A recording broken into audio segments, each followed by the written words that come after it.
how much of information should we be passing on to the kids? That is another key issue I've been facing during this time. Hello, everyone.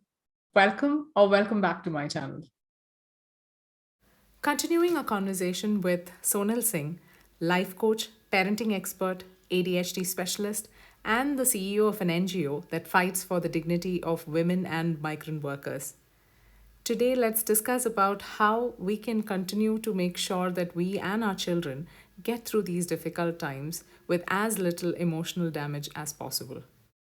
What if you're a single parent? So, especially during these pandemic times, it's been really nerve wracking for a full set of parents itself. Then, what about a single parent? They might be anxious about a lot of things. They might not have someone to talk that out with then, or even if they have someone, like they may be able to call someone, or all of that might be there. But still, the responsibility of your kids might be only on your shoulders. So, you really don't get that time to take a step back and, even go take a walk, like I was talking about right now. That might not be in their hands.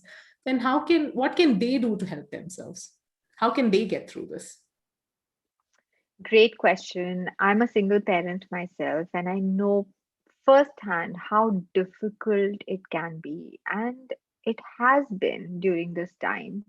As someone who also had COVID during this time, and I was in isolation, my son was on his own for 17 days, extremely challenging. So I feel for how single parents are managing it on their own.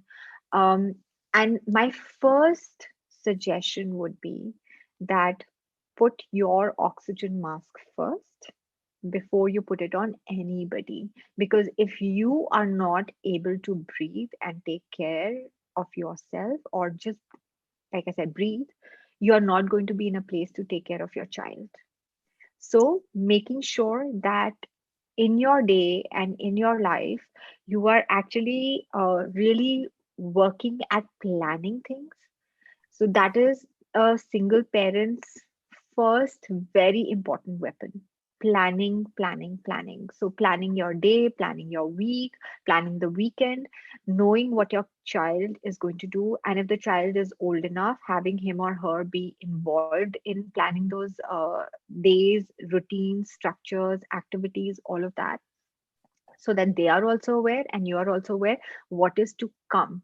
Because again, if you have to decide in a single moment, okay, now it's 2 o'clock, and at 3 o'clock my son gets out of school, or my daughter comes home from, not, well, everybody's at home, but at 3:30 she gets out of her music class, then what am I going to do next? At that moment, the burden of planning is so much, along with everything else that you're doing. It causes so much exhaustion because you're always reacting.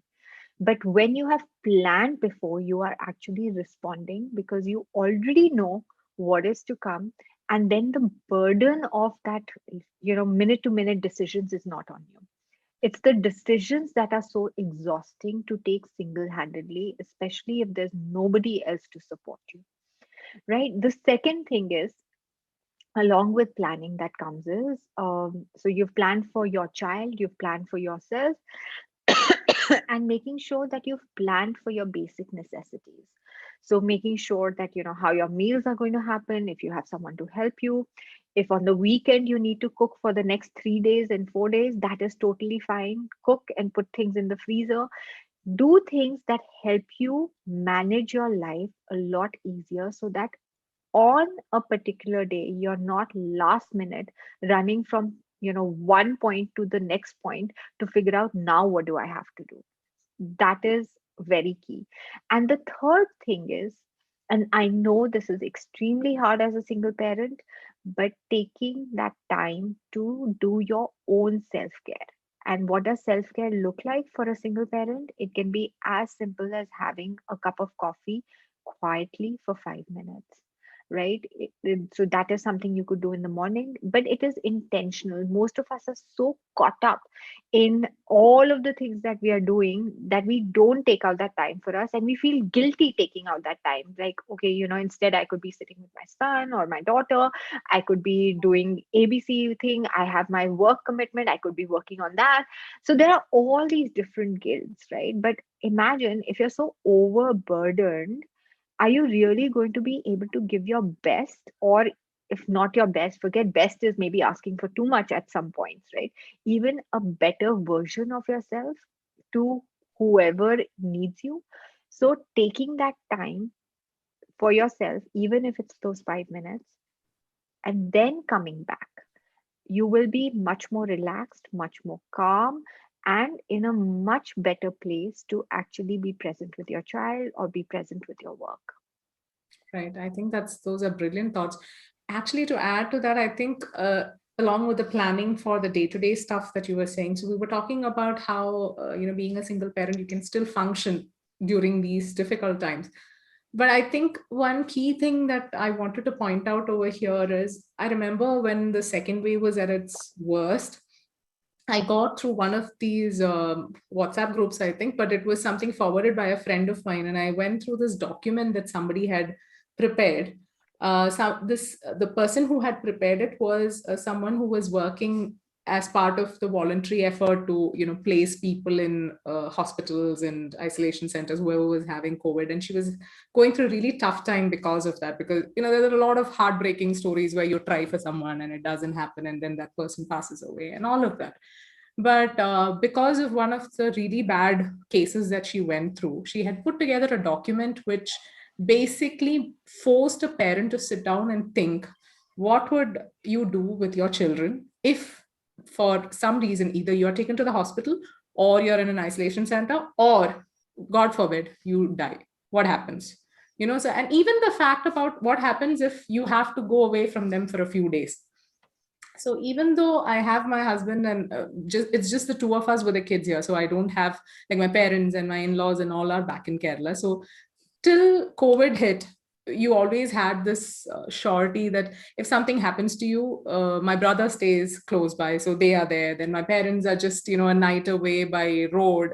Worst comes worst, they are there to take care of them.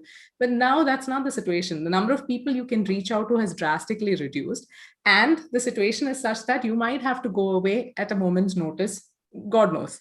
So the document had even minute stuff like, who would you send your kids to, what are your kids, if your child is especially young or not able to like really express themselves, or if your child is a special needs child, then what are the things that they like, what are the things that they dislike, what are the things that can increase their anxiety, what are the things that can comfort them. And a lot of those things, because you are not there when you're handing over the child to someone else. So what are the things that that family or whoever's taking care of the child can do in order to take care of the child until you come back, hopefully? Yeah. And that Yeah. document actually was very emotionally unnerving for me, because it really, and this was at the worst time during that second wave, so it really brought out that what is at stake, what can happen at a Mhm. moment's notice. But I also noticed that once this happened and once I went through that emotional upheaval, I actually took a step back, Sonal, and I thought, yeah, now let's realistically think. My brother is not here, he's also back in Kerala right now because he had traveled there before the lockdown and all hit. Nobody is around, and I have uncles and aunts and all here, but they are also in the high risk category. So then what do I do? Who else can I send the child to? Who else would be willing to take the child on, because the child probably also might be a primary contact, and that's the hardest thing in this whole thing, to be able to send your child to a place where it's difficult. Then in that case, who can I reach out to? Would they be willing? I have to check with them if they would be willing, first off. Then I have to again hand over all this stuff to them if they don't know my child intimately enough. And I actually did that, with a friend of mine. I did reach out and ask, like, if something happens, and they were like, don't worry, just send them over here, it's okay. So the amount of peace I had after that was huge. So I think for a single parent, this becomes really important, because the moment you have those those things in place and sorted out, your anxiety level would reduce quite a bit, because otherwise always Very you're on true. tender hooks. If something happens to me, what happens to my child? How will they eat? Who will take care of them? That anxiety would be so through the roof. But if you take a moment and you actually put it down on paper and send it out to whoever you're hoping will take care of your child, that will reduce your anxiety quite a bit, I think. Yeah, very, very true. And I mean, the idea is not just then to communicate with that person, but also if your child is old enough to communicate with the child that, Yes, I in was case just mama has about to to come to go that away. point. Yes. How do Yeah. you prepare your So, child for that possibility? yeah. So, not to make them scared, right? Yeah, That is that is not also the idea, important. because Correct. yeah, it's very important to not make the child fearful, but to say, in case, mama or dad, there are a lot of single dads as well. So, if I have to go away for a little while during this time, you don't have to worry. So and so uncle or so and so auntie or so, even grandparents, that can be very unnerving for children if they are moving from their home to the grandparents' home. But to once you inform them that they will be taking care of you for those few days, okay, and this is how we are going to stay in touch, most likely. You'll be able to call, and you can, do you have any concerns or worry about it in case it happens? What do you want them to know? Because children also have their own inner talk, right? They also know that they are a certain way at home, and if they go to somebody else's home, they will have to be a different way. Yeah. For children, they don't understand the bigger context, that okay, this person is taking care of you, keeping you safe, and that is the key. For children, it's very much about them, right? How Yeah. will I be? Yes. So making sure that they understand that they can communicate with that person, they can share what is worrying them. If they are scared, what can they do? If they are scared, how can they talk to them if they are scared? All of those things and concerns, very important to have that conversation with the child. And if it is possible, also letting that other person or that other family have that communication with the child, to say, yeah, in case it's needed and you need to come to us, we would love to have you here, and we will do all of these fun things, right? So making the child feel safe, rather than the child at that moment of uncertainty going into a place which is even more uncertain, and not knowing what to expect without having the safety of their parent either, right? True. Yeah. How much of information should we be passing on to the kids? That is another key issue I've been facing during this time. I've stopped watching news because it was making me also anxious. Plus, I did not want my children to be overhearing all that blown up, I'm not saying blown up in a bad sense, but whole time it was about bodies flowing through the rivers and, all of that. And that's really anxiety building for adults itself, forget about kids. But having said that, there have also been deaths in the family. There have also been deaths in, their uh, circle of people that they know of, and others as well. So, how much of information should we be passing on to them? How much will make sure that they know enough, but not, make them anxious and more difficult to get through? Yeah, great question. So, Sheetal, I think the key piece is, A, whatever information you give to your children needs to be age appropriate. Mm. So, do not expose them exactly to what is happening in the outside world. If they are a child who's very sensitive, if they're a young child, they don't need to have that much information. It's okay to actually just tell them exactly what they need to know, that yes, there is this virus, it's a bit scary right now, we are all at home because we want to protect ourselves and take care of ourselves, and yeah, people are suffering, but there are lots of spaces where other people are working to take care of them. So giving them that reassurance that yes, people are struggling, but there are others who are helping them, because children are so innocent. They don't understand that when people are suffering, how can we as humans and as a community allow that suffering to occur? So it creates even more fear and anxiety in them, because what if this happens to me? What if it happens to my family? Then what will happen?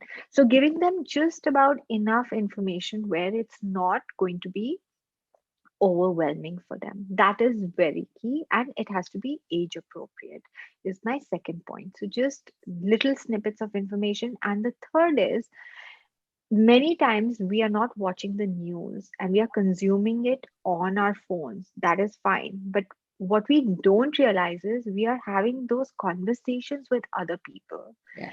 and children are overhearing us when we are having those conversations. So even if it's between, you and your spouse, even if it is you on the phone with somebody else, now you've not shared this information with the child actively. You've not even turned on the news, but the child is receiving this information. So that is also really important to keep in mind.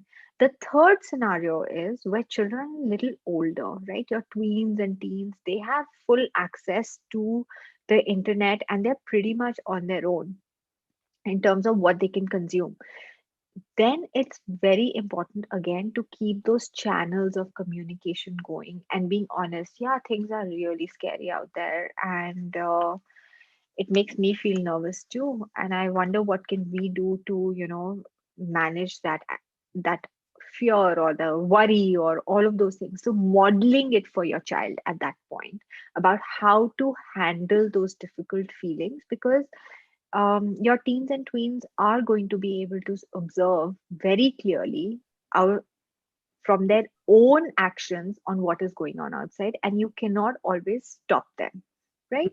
So making sure that again you are the one modeling how to take care of those difficult emotions, talking to them about it, communicating, yeah, what do these numbers mean? It seems yeah, maybe the government and whatever the specialists still don't know what's going on. What can we do to take care? What can we do to protect ourselves? What can we tell our friends to do to protect ourselves or family? Yeah, you think everybody should get vaccinated and wear a mask? Every time we step out, we must always make sure we are masked. So Hmm. talking in ways that are actually going to help them feel that they can take some action and that they are able to process what it means is really helpful, rather than sitting with that information and not knowing what to do with it, what it means, what is the context. And remember, even though they are your teens and tweens and they may seem more mature, they're still kids. And for them, it all boils down to how it will affect them if it comes home, Not just right? tweens, So right? Even kids younger than that, like with online classes right now, the problem is that almost every child has access to a Google or a computer. They have it right there, and Google and all these days, if you land on that search page itself, you will have those news snippets below, and they might see something that is not something that you expected them to be aware of. Or there might be someone like my daughter, for example. She lost a teacher in her school, somebody she knows very well. So these are all channels through which kids do come to know. And even if they are not teens and tweens, I remember when we had this conversation earlier a few days back about my daughter. I remember you telling me that it's also important to tell them a little bit, because otherwise, what will happen? They should be aware of what is going on around them, also, though not to obviously the verbatim what is going on around them. They don't need to know, but some amount of information they do need to know, because otherwise, they're going to feel like you cheated them or you hid stuff from them, and then the trust factor would go down even in future. absolutely, yes. And that's why it's very important to communicate with your child, communicate even with the littlest kids, right? Even the small kids are wondering what's going on. Why are we stuck at home? Hmm. Why are we not going out? Your, 5, 6, 7-year-olds, 4-year-olds, everybody is wondering, right? So Yeah. talking to them about what is going on, but in a way that is age appropriate, where you say, yeah, there is this virus, there is this illness, there is the COVID. Maybe they all know all these terms because we've spoken of it so much, but to rationalize it for them that yes, it's unsafe right now, and they're, everybody is working to make it all safer again so we can go out again, but for now we have to stay at home. And letting them, again, this is where your very intentional move to play with them is important, especially for the younger kids, because children express a lot of their worries and fears through play, through pretend play, Hmm. through those conversations. They're not going to have these one on one conversations. If you say, are you scared? Your team might, if they are at that moment in a good mood with you, they might tell you, yes, they are. But your little ones don't know what that means. They don't know what you're asking them. They don't know the context of it. Let them play, let them draw, tell them to draw what is their life like right now. And they will share through their pictures, through their play, through their pretend play, what is worrying them, what is their fear. And that is how you help to address it, where you say, if it's a pretend play and they're like, we can't go out and everything is so scary, my doll is, whatever the doll is, or let's say it's a toy, Thomas the Tank Engine, whatever it might be, we have to stay at home, and if we go out, we can die. So they will talk like that, and they will talk through Mm. their toys, right? So that's when you help to put it in perspective, and you play with another toy. Yes, it's scary right now, but everything will be fine soon. In the meanwhile, this is how we protect ourselves. We stay safe, and we do other things to take care of ourselves, like play with mama and play with dad, and do online school, whatever it is. That is how you help them to rationalize it. Hmm. What can we do as activities to keep them engaged during this lockdown period? Like you said, first wave I felt was a little easier because everybody thought it was just going to be for a little while and then we're going to be back out there. But now it's more long term, and keeping kids inside is becoming more difficult. What can we do? How can we make sure that they get their physical activity, the required physical activity for a day also, and at the same time they're doing stuff that you don't need to constantly supervise them for, especially for toddlers or preschoolers and all. You can't be, because you're, realistically speaking, you are working, whether it's on your office work or you're in the kitchen or you're cleaning or whatever. There's quite a lot of time where you can't afford to go and spend time with them the whole time. So, how can you make sure that instead of everything becoming screen time and TV time, what else can you do? Because that's another guilt increasing thing I'm seeing, these days for all parents. Almost everybody is coming back, and I myself am going through it. Where I know that my younger one is watching way too much TV as compared to how it was for the elder one when she was younger. Mainly because I'm not having the time or the the chance of being with her and playing with her the whole time when she is free, so that I can keep her occupied. So what can we do about it, realistically speaking? I Yeah. know a lot of people, when we raise this question, especially working moms, they just come and say, no, you play with them, you play with Lego, you play with that, you play with this. I understand and I perfectly agree. Weekends, yes. Weekdays also, on and off, you can do those kind of things, but you can't always, because your timelines might be like that. You have housework piling up, you have work related to your elder child coming up. So how exactly realistically can you keep them occupied, but at the same time something that they can do good, nicely with their physical activities and stuff like that?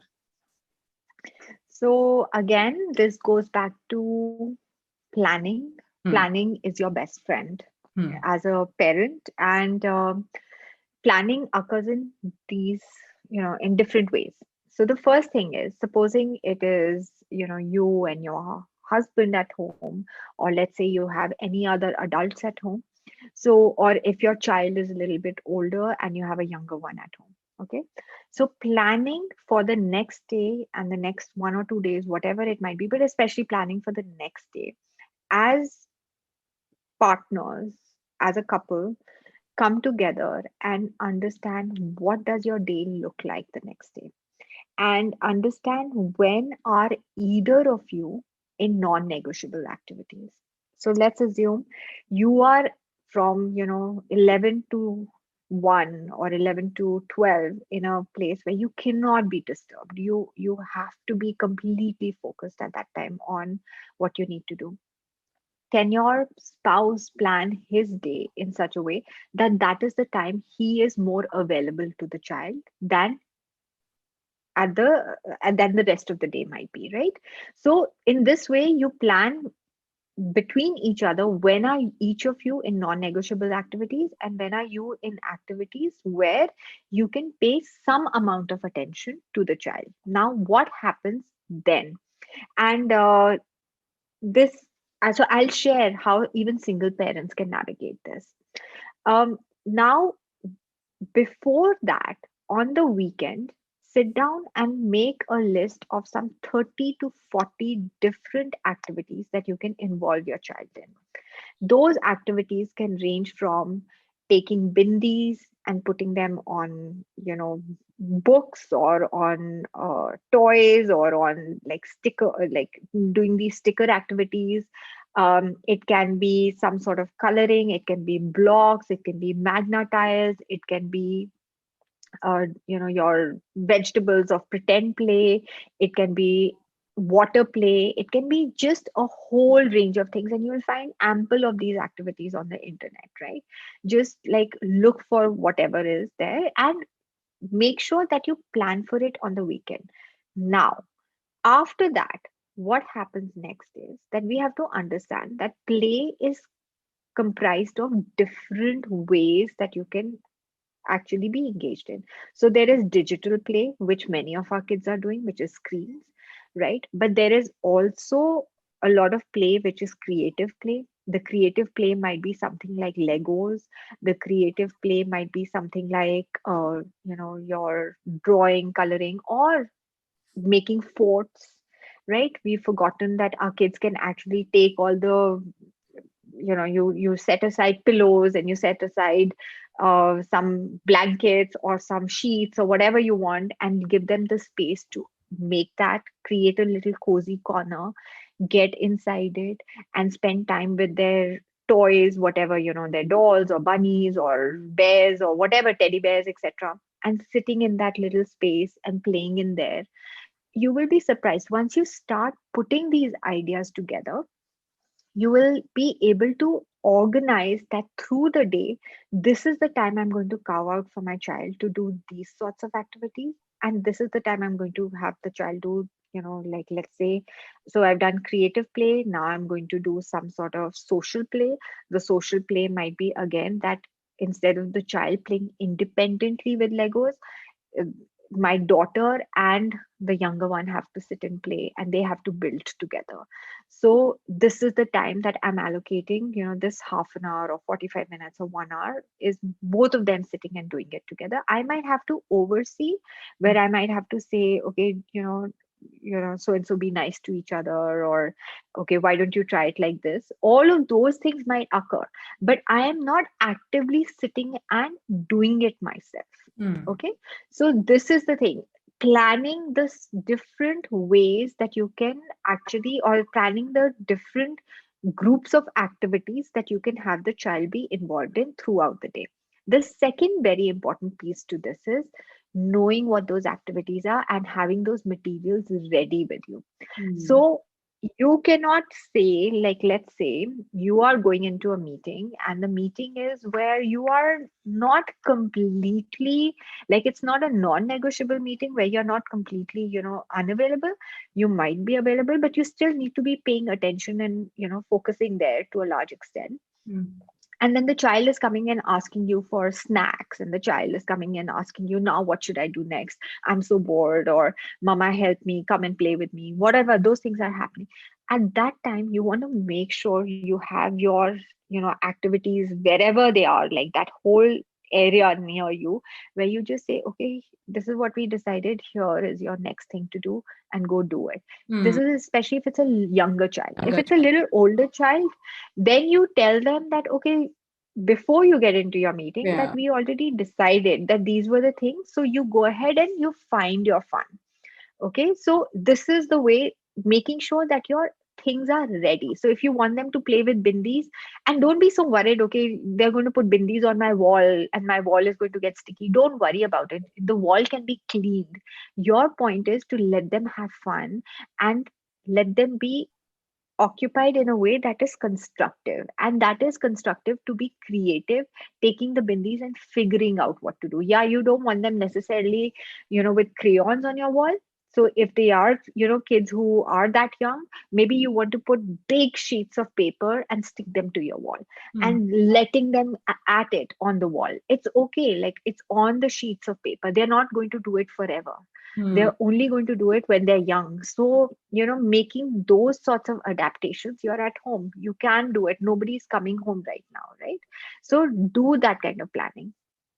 And the third very important thing that I want to say, how this whole thing also occurs, especially when it comes to single parents, is that have activities structured in a way where you know the child can do them independently and Mm. the child can do other activities with some support from you. So let's assume you are in a meeting or you are in a situation where you cannot give any Attention. direction to the child at that time or attention to the child at that time. You want the child to be engaged in a set of activities which are independently done by them and they will enjoy. Identifying those are really important. So when my son was younger, he could sit and play for like good 1 hour with his Thomas the Tank engines and his railway tracks. That would be an independent activity. But let's assume that if I wanted him to be doing some sort of art or some sort of board game, then that is not an independent activity. I would actually have to be involved with him. Or even if he's sitting and playing, doing pretend play, there might be certain kinds of pretend plays that he might be independent in, and other kinds of pretend play that I have to kind of oversee and kind of say, oh yeah, did you find that, can you get me a cup of tea, can you get me a cup of a Yeah. cupcake from your kitchen, whatever it is. Like you're doing that kind You're of a participant communication, there. Yeah. but you're not an active participant. You Yeah. are working, On but and you can off. still keep saying, okay, yeah, that's a great idea. You're running such a wonderful cafe. I would like to order a cup of tea and I need 5 minutes to drink my cup of tea while I'm on my phone call, right? So you are playing with them, but yet you are independently working as well with oversight. So identifying this is really important, because as a single parent or even as a parent who is, got other support at home, it's important to have that understanding that, okay, there are times when none of us will be able to pay attention to the child. What can we do at that time to have the child play independently? And finally, the fourth thing is reward your child well for doing what you want them to do. And when I say reward, it's a very simple thought. Reward is a recognition. So telling them what you like and what you appreciate, giving them that attention. The second piece is, especially for younger kids, making sure that maybe you could take a katori and you could put rajma in the katori every time they do something that you want them to do, Mm. and or they've done well where you've pre-agreed. So let's say you told your child, when we wake up in the morning, we're going to brush our teeth and we're going to quickly change our clothes and get ready and have breakfast. And in the morning you say, so let's get ready, we brush our teeth, and every time like we do this, you're going to get a little token. So they get it, and every mealtime they get a reward. What is the reward? The reward could be a sticker, the reward could be one show of Peppa Pig. The reward could be literally, just reading for 15 minutes with you. Very simple rewards from the house, nothing that you go out there and buy. Why are we doing this? We are doing this to help the child understand that when they are doing behaviors that we want them to do, it actually helps them earn something that they enjoy, and they earn it at every mealtime. Mm. Children don't understand the concept of at the end of the day you will get something. They understand the concept that meal times are regular. I always get my lunch, dinner, and my breakfast. So that's when I will earn something if I have done all the things that I was supposed to do So without when a fuss. Yeah, so you're saying that at the end of the meal, you could give them a rajma in a katori, and then once they tag it up, then when it increases in number, then you give them a reward. Is that how it works, or? No. So what I suggest is you take a jar of an empty jar or an empty bowl, and you take another one that has, let's say, rajma in it. Hmm. Now, between the time that the child wakes up until they have breakfast, let's say you've asked them to do four different things. And if they've done it without a fuss or not without much fuss, Much so you fuss. have an understanding like, I'll tell you once or I'll tell you two times, but after that, then you don't earn anything. But if let's say they did it the first time you asked them to do it, or they did it The second time you ask them to do it, which you're still fine with, I mean, you just don't want to say it a third time. So after the second time, they earn a token. So they earn one Rajma at that time. So let's assume between the time they wake up till breakfast, you are good that if they earn four Rajmas, they will get a reward. Then between breakfast to lunch, if they earn five Rajmas or six Rajmas, then they get a reward. But they should know what they're working for and how many are they working for. That is really important. So I expect that when I'm in my call, there will be no screaming. You will calmly come to me if you need anything, and when I tell you to hold on, you will hold on. I will give you a book to read. You will wait. Once I'm off my call, then I will talk to you, and the child does it, right? A smart way of doing They it. So definitely. this is more for the smaller ones. I mean, I think Yeah. similar to the point system that parents sometimes do for their older kids, right? Every time you do something, you get 10 points, 5 points. But for a younger child, they really wouldn't understand what you're talking about when you talk about these. Not at all. It has to be texture, like it has to be a sensory experience. So Yeah, there has to be texture, it has to have movement, it has to be visual, and there has to be something at the end of every it time. that Yeah. I know will be there. If you tell me that, okay, you will get it, after like at bedtime or at the end of the day, or you'll get it end of the week, or you'll get it tomorrow, that has no meaning, none whatsoever. Meal times, they know they will be attuned to it very quickly, Hmm.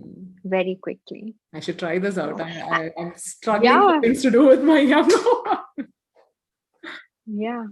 And lastly, with the older ones, helping them make their routine, structure their day.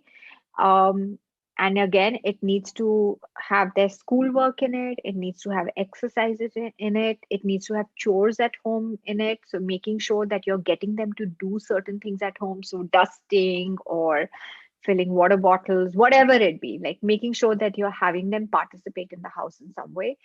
And then finally, um, you know, whatever other play that they want. So they might want to, like, your child might actually enjoy again time on their, art book, or they might enjoy reading, they might enjoy Legos, whatever it is, making sure that they block off time for that. And then they might be also wanting to connect with their friends, so giving them time to connect online with their friends. And then whatever time is left over can be their time to play on the computer. Hmm. And you will find that where kids right now are on their computers for 6 to 8 hours, even like 10 hours, this reduces their time on the computer to maybe an hour, maybe an hour and a half at most. Most importantly, the kids are not angry and irritable because they have a sort they know what to expect, and they know that they will be able to get onto their computers when that time comes, versus that if I don't get onto my computer now, my parents are not going to let me do it, and I will be threatened that they will take it away. Hmm. So that also helps them then do it more consistently.